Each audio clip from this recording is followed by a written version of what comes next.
Amados irmãos, vamos ouvir nesse instante a pregação da palavra do Senhor.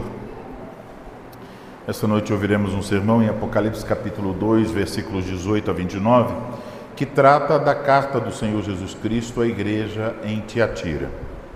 Mas esta carta faz menção a uma mulher chamada Jezabel, então relaciona o que está acontecendo na igreja com essa figura do Antigo Testamento, Jezabel. E por isso nós vamos a princípio ler alguns versículos no livro de 1 Reis e também no livro de 2 Reis. Então, em primeiro lugar, 1 Reis, capítulo 16, versículos 30 e 31. 1 Reis, capítulo 16, versículos 30 e 31. Fez Acabe, filho de Onri, o que era mal perante o Senhor, mais do que todos os que foram antes dele. Como se fora coisa de somenos andar ele nos pecados de Jeroboão, filho de Nebate, tomou por mulher a Jezabel, filha de Etbaal, rei dos Sidônios, e foi e serviu a Baal e o adorou. Agora 1 Reis, capítulo 18, versículo 4. Porque quando Jezabel exterminava os profetas do Senhor, Obadias tomou 100 profetas e de 50 em 50 os escondeu numa cova e os sustentou com pão e água. Versículo 19. Agora, pois, manda ajuntar a mim todo Israel no Monte Carmelo, como também os 450 profetas de Baal e os 400 profetas do poste ídolo que comem da mesa de Jezabel. Capítulo 19, versículos 1 e 2. Acabe fez saber a Jezabel tudo quanto Elias havia feito e como matara todos os profetas à espada. Então Jezabel mandou um mensageiro a Elias a dizer-lhe: Façam-me os deuses como lhes aprouver, se amanhã, a estas horas, não fizer eu a tua vida como fizeste a cada um deles. Agora, 2 Reis, capítulo 9, versículo 30 ao 37. Tendo Jeú chegado a Jezreel, Jezabel o soube. Então se pintou em volta dos olhos, enfeitou a cabeça e olhou pela janela. Ao entrar Jeú pelo portão do palácio, disse ela: Teve paz Zinri que matou o seu senhor? Levantou ele o rosto para a janela e disse: Quem é comigo? Quem? E 2 ou 3 eunucos olharam para ele. Então disse ele: Lançai-a daí abaixo. Lançaram-na abaixo e foram salpicados com seu sangue a parede e os cavalos, e Jeú a atropelou. Entrando ele, e havendo comido e bebido, disse: Olhai por aquela maldita e sepultai-a, porque é filha de rei. Foram para a sepultar, porém não acharam dela senão a caveira, os pés e as palmas das mãos. Então voltaram e lhe fizeram saber. Ele disse: Esta é a palavra do Senhor que falou por intermédio de Elias o tesbita, seu servo, dizendo: No campo de Jezreel os cães comerão a carne de Jezabel. O cadáver de Jezabel será como esterco sobre o campo da herdade de Jezreel, de maneira que já não dirão: esta é Jezabel. Agora vamos ao Novo Testamento. Primeira carta do apóstolo Paulo aos Coríntios, capítulo de número 6, versículos de 1 a 13. Aventura-se algum de vós, tendo questão contra outro, o submetê-lo a juízo perante os injustos e não perante os santos? Ou não sabeis que os santos hão de julgar o mundo. Ora, se o mundo deverá ser julgado por vós, sois acaso indignos de julgar as coisas mínimas? Não sabeis que havemos de julgar os próprios anjos? Quanto mais as coisas desta vida. Entretanto, vós, quando tendes a julgar negócios terrenos, constituís um tribunal daqueles que não têm nenhuma aceitação na igreja. Para a vergonha, vou-lo digo, não há porventura nem ao menos um sábio entre vós que possa julgar no meio da irmandade? Mas irá um irmão a juízo contra outro irmão, e isto perante incrédulos? O só existir entre vós demandas já é completa derrota para vós outros. Por que não sofreis antes a injustiça? Por que não sofreis antes o dano? Mas vós mesmos fazeis a injustiça e fazeis o dano, e isto aos próprios irmãos. Ou não sabeis que os injustos não herdarão o reino de Deus? Não vos enganeis, nem impuros, nem idólatras, nem adúlteros, nem efeminados, nem sodomitas, nem ladrões, nem avarentos, nem bêbados, nem maldizentes, nem roubadores herdarão o reino de Deus. Tais fostes alguns de vós, mas vós vos lavastes, mas fostes santificados, mas fostes justificados em o nome do Senhor Jesus Cristo e no Espírito do nosso Deus. Todas as coisas me são lícitas, mas nem todas convêm. Todas as coisas me são lícitas, mas eu não me deixarei dominar por nenhuma delas. Os alimentos são para o estômago, e o estômago para os alimentos.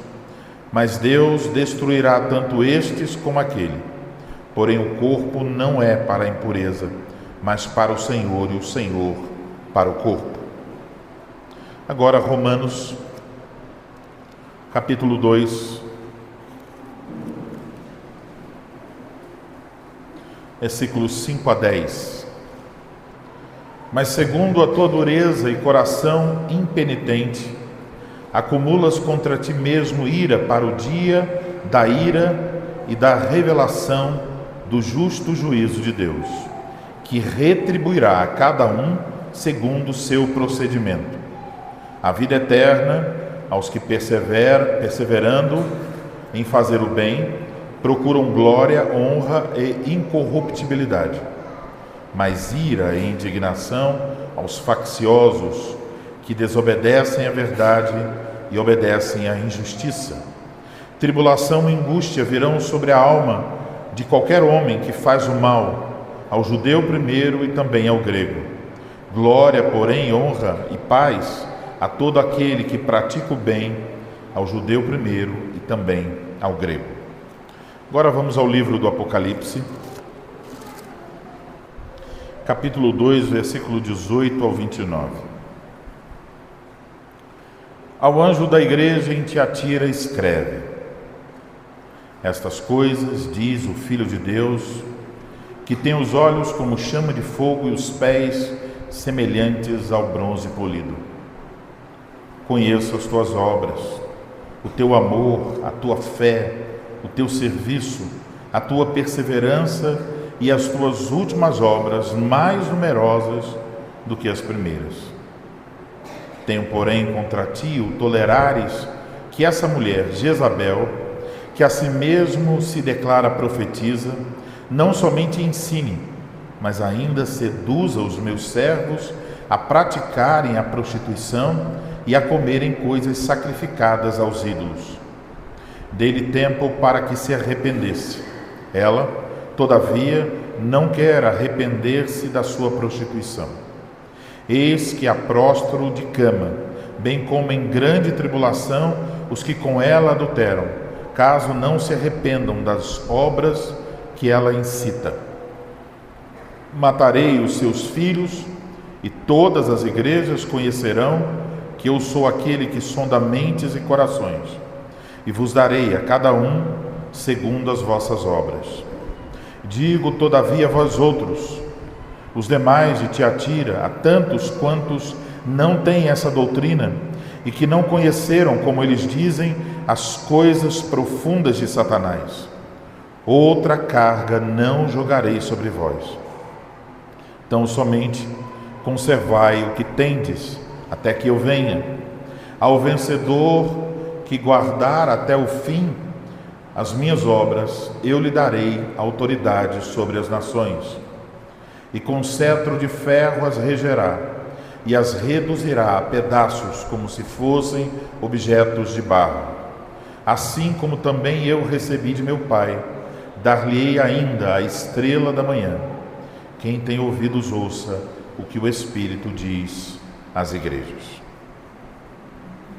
Vamos mais uma vez, irmãos, orar.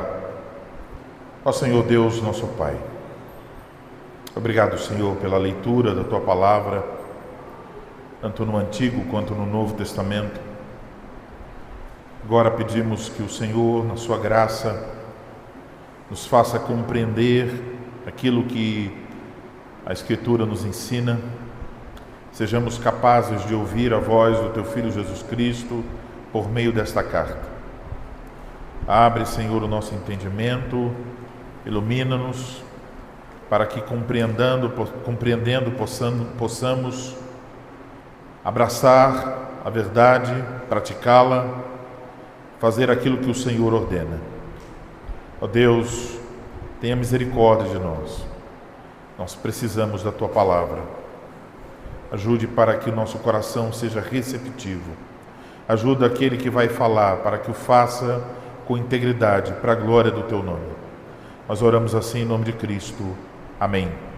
Amada congregação do Senhor Jesus Cristo, a cada domingo nós juntamos as nossas vozes, a Igreja de Cristo de todos os tempos e lugares, confessando que Jesus Cristo julgará os vivos e os mortos. Isso quer dizer que quando Jesus vier, então, em sua segunda vinda, quando Ele voltar com poder e grande glória, Ele se assentará em seu trono como Rei e Juiz e julgará cada pessoa que existe e que já existiu neste mundo. Em Romanos, capítulo de número 2, versículos 5 a 10, uma das últimas leituras que fizemos, aprendemos sobre como será esse julgamento. O texto nos diz que o justo juiz retribuirá a cada um segundo o seu procedimento, ou seja, segundo as suas obras. Aqui, na carta do Senhor Jesus Cristo à igreja em Tiatira, Jesus se revela como justo juiz que dará a cada um segundo as suas obras.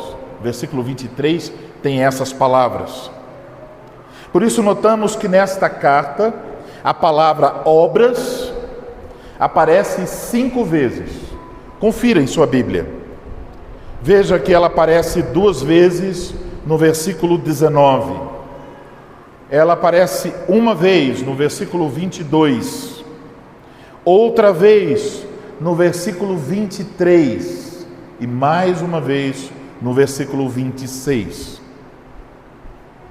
Lemos então nessa carta sobre as obras da igreja em Tiatira, sobre as obras de Jezabel e seus seguidores e também sobre as obras do próprio Senhor Jesus Cristo. Portanto, ouçam com toda a atenção o Evangelho de Deus que vos proclamo nesta noite. Ele nos ensina que Jesus Cristo, o justo juiz, retribuirá a cada um segundo as suas obras. Esse é o tema da pregação. Jesus Cristo, o justo juiz, retribuirá a cada um segundo as suas obras.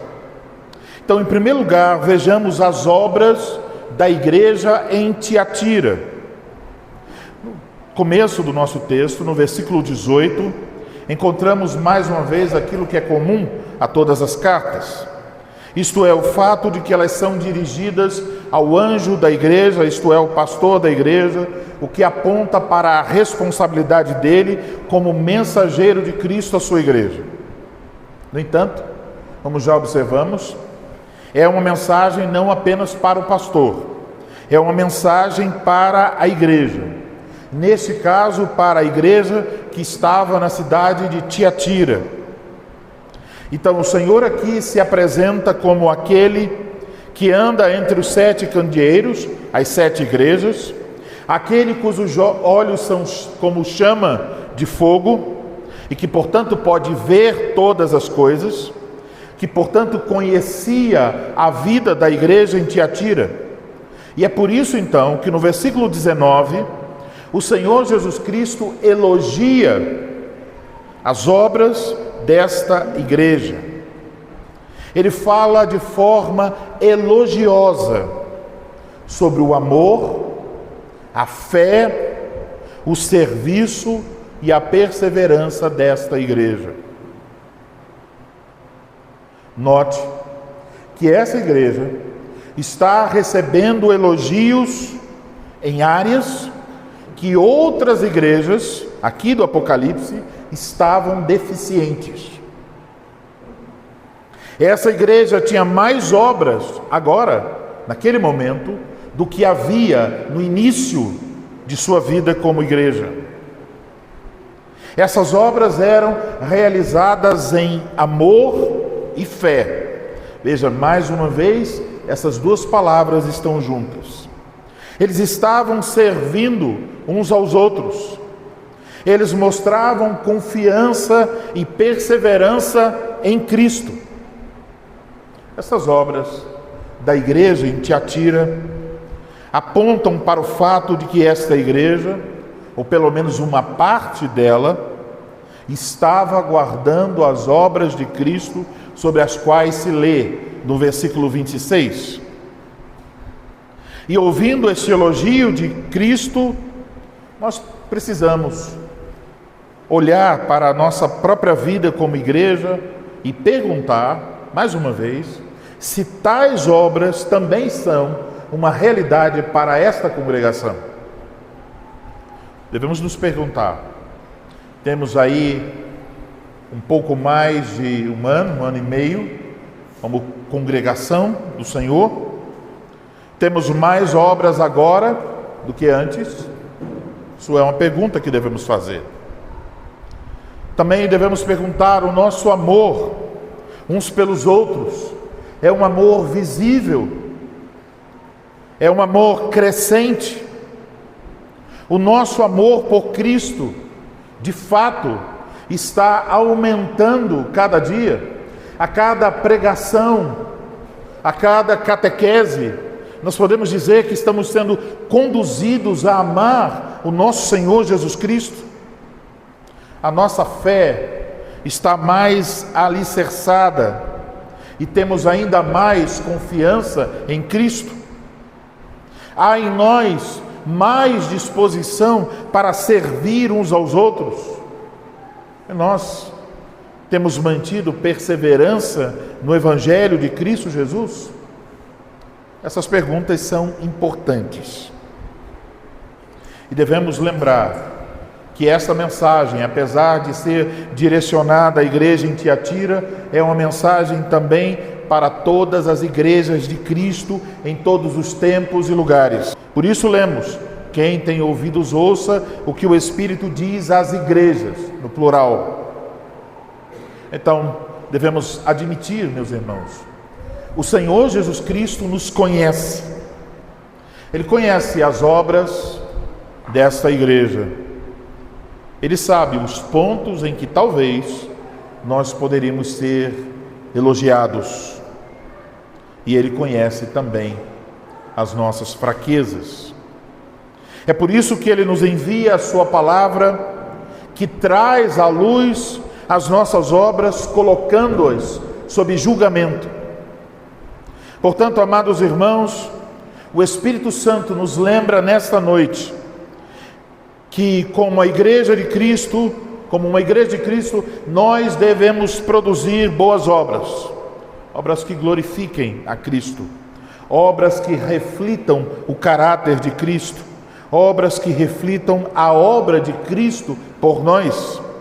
Devemos lembrar que essas coisas devem andar juntas na Igreja de Cristo: amor, fé, serviço e perseverança.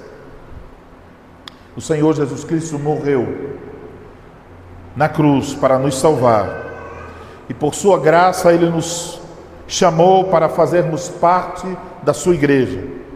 E uma vez que Ele nos plantou, devemos agora produzir os frutos de gratidão.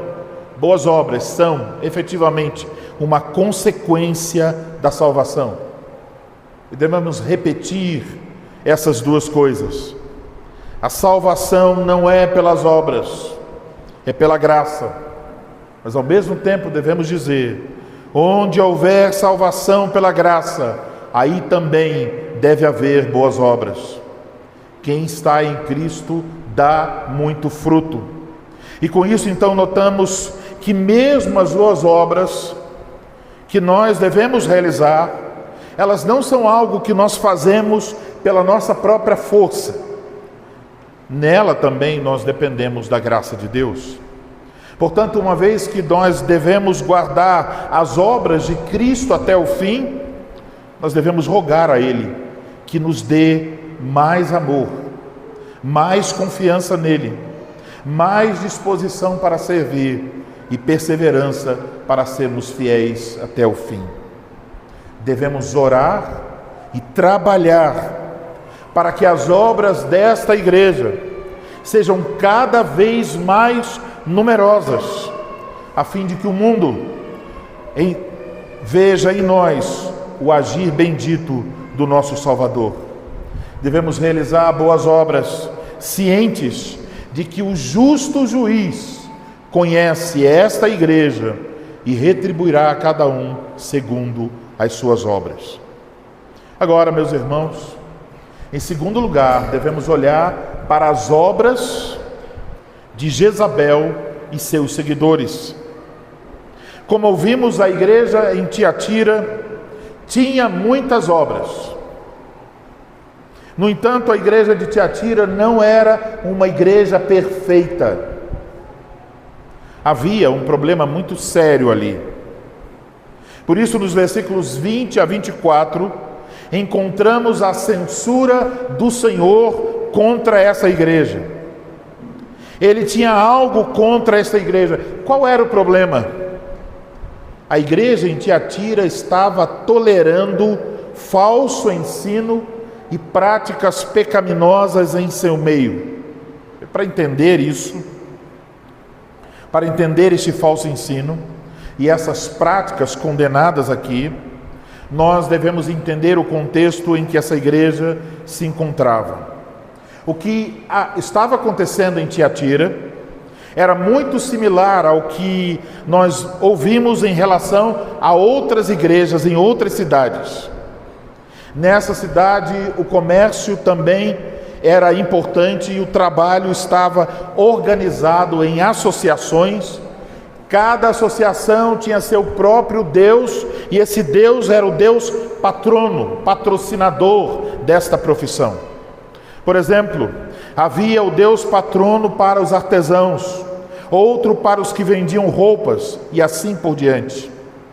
De forma que para trabalhar naquela sociedade, era preciso estar ligado a uma associação, que por sua vez estava ligada a um Deus patrono. Por isso os associados eram obrigados a participar das festas da sua associação em homenagem àquele Deus que era o patrono da associação. Por meio dessas festas, eles buscavam a bênção daquele Deus sobre aquela determinada profissão. Nestas festas, os associados deveriam comer as carnes sacrificadas. Eles entendiam que isto era uma dádiva que eles recebiam dos deuses, e ao comer a carne, eles estavam homenageando os deuses. E ao rejeitar a comida, isso era uma ofensa aos deuses. Além disso, estando na festa, o associado deveria permanecer nessa festa.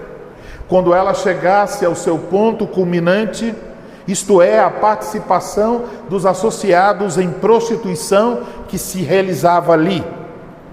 Não participar de tais festas tinha como consequência não só o desprezo social, mas o desemprego e a perseguição.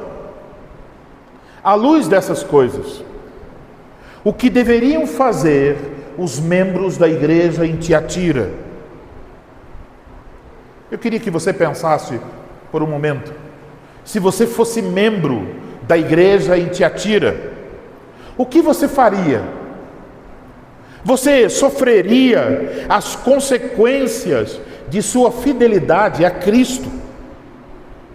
Você estaria disposto a sofrer o desprezo social, perder o seu emprego, cair na pobreza, passar dificuldades e correr o risco da perseguição?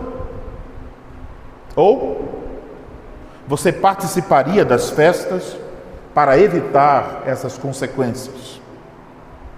A linha divisória entre fidelidade e apostasia estava posta. E os membros da igreja em Tiatira deveriam tomar uma posição. No entanto, lemos sobre uma mulher chamada Jezabel. Este provavelmente não era o nome dela, mas é um nome figurativo para apontar para as obras desta mulher. A Jezabel, sobre a qual lemos em 1 Reis e 2 Reis, ela foi a esposa do rei Acabe, o rei de Israel. Essa mulher se tornou na Bíblia um símbolo da apostasia. Ela seduziu seu marido e toda a nação para adorar a Baal. Ela ordenou a morte dos profetas de Deus, inclusive de Elias. E ela sustentava 400 profetas de Baal e 450 profetas de Astera. Ela conduziu o povo do Antigo Testamento dos seus dias à apostasia, a abandonar a Deus e a sua palavra. Agora, veja o versículo 20. A igreja foi tolerante. Tenho, porém, contra ti o tolerares que essa mulher, Jezabel, que a si mesmo se declara profetisa, não somente ensine, mas ainda seduza os meus servos a praticarem a prostituição e a comerem coisas sacrificadas aos ídolos. A igreja deixou que esta Jezabel continuasse ensinando, seduzindo e conduzindo muitos à infidelidade, à apostasia. A igreja não tomou nenhuma medida disciplinar, nem contra ela, nem contra aqueles que estavam vivendo de acordo com o padrão mundano por ela ensinado. E nesse particular, a igreja em Tiatira parece uma igreja moderna. As igrejas que dizem, não devemos julgar, não devemos usar de disciplina, ou cortar alguém da comunhão. Eles dizem, deixem que fiquem aí. E com o tempo, talvez eles mudem. Talvez exercer a disciplina, dizem eles, é uma falta de amor. Mas vejam aqui, meus irmãos, com toda a clareza possível, não é isso que Cristo pensa. Não é isso que Cristo deseja de sua igreja. Ele responsabiliza a igreja em Tiatira por sua tolerância ao pecado, por sua falta de disciplina contra aqueles que estavam pecando contra Cristo em matéria de vida e doutrina.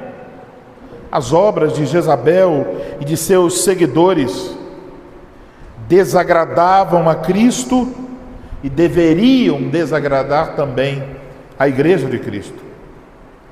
Então, nós devemos ser cuidadosos. Primeiro, nós não devemos agir de maneira precipitada com aqueles que abandonam a fé ou com aqueles que se entregam ao pecado. No entanto, se depois de muitas exortações, sendo chamados ao arrependimento, e não havendo se arrependido, o remédio é apontado pela palavra de Deus, tais pessoas devem ser cortadas da Igreja de Cristo. A Igreja tem autoridade dada por Cristo, as chaves do reino, para abrir e fechar as portas do reino de Deus. A Igreja abre e fecha essas portas por meio da pregação e da disciplina bíblica. Jesus Cristo rejeitou a vida e a doutrina de Jezabel e seus seguidores, e a igreja em Tiatira deveria ter feito o mesmo. Aqueles que defendem uma tolerância para com o pecado na igreja, dizendo que o pecado pode ficar sem tratamento, não estão conforme Cristo, mas conforme o mundo. E por isso nós devemos estar cientes de que Cristo nos responsabiliza por tratarmos o pecado em nosso meio de forma bíblica. Isso quer dizer que quando algum membro da igreja pecar em sua forma de viver ou errar quanto à sua doutrina, em primeiro lugar, nós devemos orar por essa pessoa. E em seguida devemos chamar tal pessoa ao arrependimento, conforme os passos de Mateus capítulo 18. E entendam, o objetivo de Mateus 18 não é nos livrarmos daquela pessoa, mas restaurá-la ao relacionamento com Cristo e com os irmãos. No entanto, se o pecador não se arrepende, chegará o momento em que as portas do reino devem ser fechadas para tal pessoa, e ela deve ser retirada da comunhão dos santos. O que Jesus nos ensina aqui nos lembra então, meus irmãos, que a nossa vida como igreja não é regulada por nós mesmos, mas pelo Senhor da igreja. A igreja não é o ajuntamento de amigos, de compadres que criarão as suas próprias regras. A igreja é de Cristo, e Cristo não tolera o pecado no meio de sua igreja, então também não devemos tolerar. Portanto, disciplina bíblica não é um aspecto do qual possamos abrir mão, mas é algo sério que devemos cumprir com amor e fidelidade para o bem da igreja e a glória de Cristo. Agora, meus irmãos, havendo visto as obras da igreja em Tiatira, as obras de Jezabel e seus seguidores, em terceiro lugar, devemos olhar para as obras do Senhor Jesus Cristo. No versículo 18, Jesus se identifica como o Filho de Deus, que aponta para a sua divindade. Como Deus, o Senhor Jesus Cristo é aquele que tem os olhos como chama de fogo, o que salienta que nada fica oculto ao seu olhar.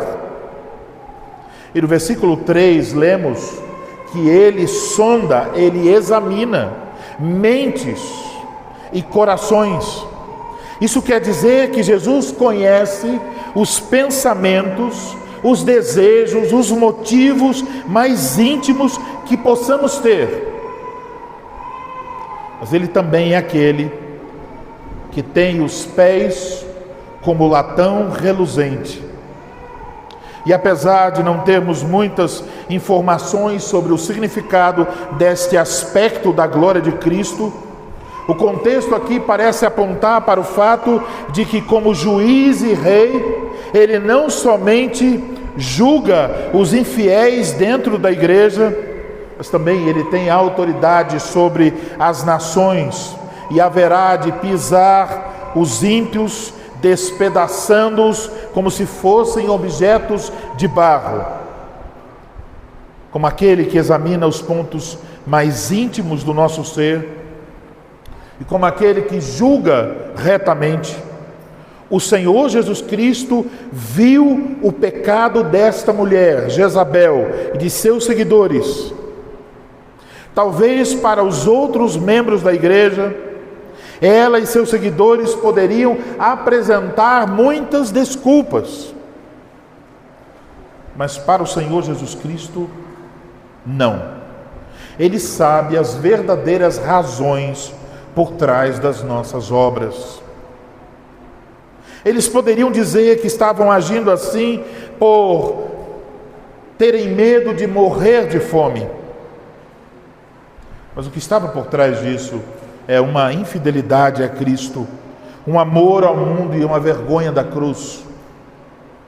O Senhor viu o pecado desta mulher e Ele deu tempo para que ela se arrependesse.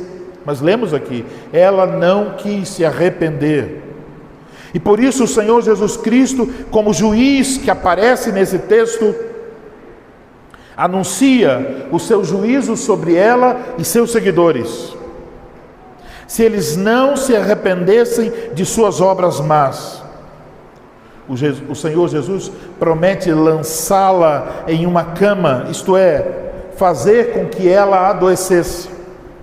E aos seus seguidores ele promete tribulação e até ameaça-os de morte.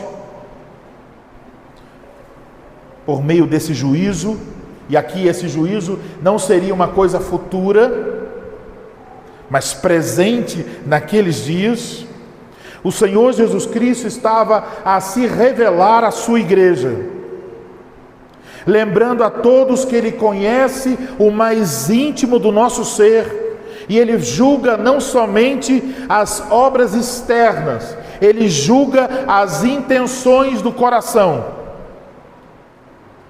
Cristo revela-se como o reto juiz, que dará a cada um segundo as suas obras.